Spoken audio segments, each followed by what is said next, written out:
Telak, taktik jitu Jokowi depak novel CS dari KPK pasca sikat ormas radikal. Ditulis oleh Niha Alif di sewar.com. Akhirnya berita yang ditunggu-tunggu mengenai pemecatan novel dan kawan-kawan datang juga. Seperti biasa, orang-orang yang menentang revisi RUU KPK adalah mereka yang kini juga menolak tes wawasan kebangsaan. Dari Bambang Wijayanto, Febri Diansyah hingga Alisha Wahid harus gagal paham dengan maksud tes wawasan kebangsaan. Lagi-lagi yang dibahas adalah masalah pahlawan pemburu koruptor kesiangan versi mereka. Padahal kita tahu orang seperti apa novel dan kawan-kawan. Keberanian Firly Bahuri menonaktifkan anak buahnya patut diacungi jempol. Meski dirinya adalah pemimpin tertinggi, tapi kita harus mengakui pengaruh novel CS yang begitu kuat di KPK. Lihat saja yang mereka lakukan pasca Jokowi dilantik.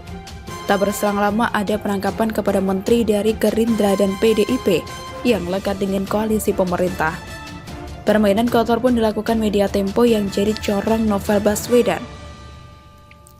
Mereka menggiring berita korupsi yang menyeret nama Gibran meski akhirnya berhasil dimentahkan.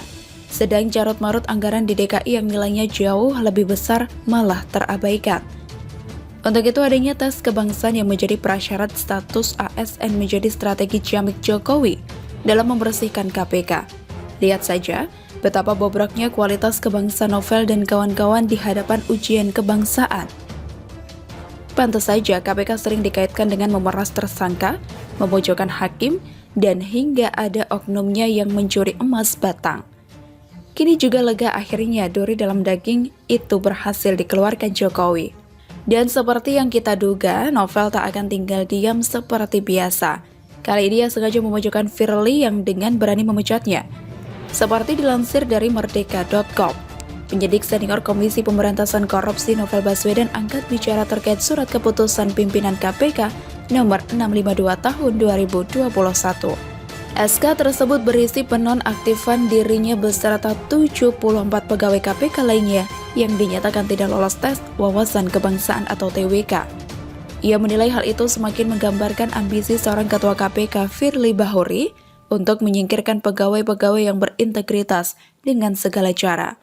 Menurut saya itu adalah tindakan ketua KPK yang sewenang-wenang, semakin menggambarkan adanya ambisi untuk menyingkirkan pegawai-pegawai berintegritas dengan segala cara. Kata novel dalam keterangannya yang diterima oleh merdeka.com pada Selasa 11 Mei 2021. Ia menjelaskan SK tersebut berisi tentang hasil asesmen TWK, bukan pemberhentian, tapi isinya justru meminta agar pegawai yang dimaksud menyerahkan tugas dan juga tanggung jawab atau non-job, sambungnya. Maka ia menilai SK itu mencerminkan tindakan ketua KPK yang sewenang-wenang. Seorang ketua KPK bertindak sewenang-wenang dan juga berlebihan seperti ini yang menarik dan perlu menjadi perhatian karena itu menggambarkan masalah serius yang sesungguhnya, tegasnya. Dan akibat dari tindakan sewenang-wenang tersebut, para penyidik atau penyelidik yang tangani perkara disuruh berhenti tangani perkara. Masalah seperti ini merugikan kepentingan kita semua dalam agenda pemberantasan korupsi, paparnya. Sebelumnya, dalam SK yang tersebar terdapat 4 poin. Pertama, menetapkan nama-nama pegawai yang tersebut dalam lampiran surat keputusan ini tidak memenuhi syarat dalam rangka pengalihan pegawai KPK menjadi ASN. Kedua, memerintahkan kepada pegawai sebagaimana dimaksud pada diktum ke-1 agar menyerahkan tugas dan juga tanggung jawab kepada atasan langsungnya sambil menunggu keputusan lebih lanjut. Ketiga, menetapkan lampiran keputusan ini merupakan bagian yang tidak terpisahkan dari keputusan ini. Keempat, keputusan ini berlaku sejak tanggal ditetapkan dan apabila di kemudian hari ternyata terdapat kekeliruan dalam keputusan ini, akan dilakukan perbaikan sebagaimana mestinya. SK itu tertanda Ketua KPK Firly Bahuri yang ditetapkan di Jakarta 7 Mei 2021 untuk salinan yang sah tertanda PLH Kepala Biro SDM Yonatan Demi Tang Dilintin. Semoga dengan tersingkirnya novel akan ada harapan baru di KPK. Sudah saatnya lembaga anti rasuah menjalankan amanah keadilan dalam memberantas korupsi. Tidak hanya garang ke lawan dan lembut ke kawan. Kalau sekelas Sri Mulyani seorang diri saja berani memburu anak cendana, Hashim dan Bakri, apalagi kelas lembaga yang isinya mulai dari kepolisian, jaksa, hingga hakim. Dan kita nantikan semoga Gubernur tersaleh kebanggaan Jakarta 58 segera mendekam di penjara karena tertangkap KPK. Setelah itu tinggal ditunggu gebrakan KPK dalam menangani kasus korupsi kelas kakap. Ada anak Pepo yang namanya berulang kali disebut di kasus Hambalang yang belum tersentuh, termasuk kasus-kasus lama yang melibatkan koruptor dan juga mafia kelas kakap. Akankah KPK semakin garang pasca novel ditendang? Kita tunggu strategi ciamik Pak di selanjutnya. Begitulah kura-kura.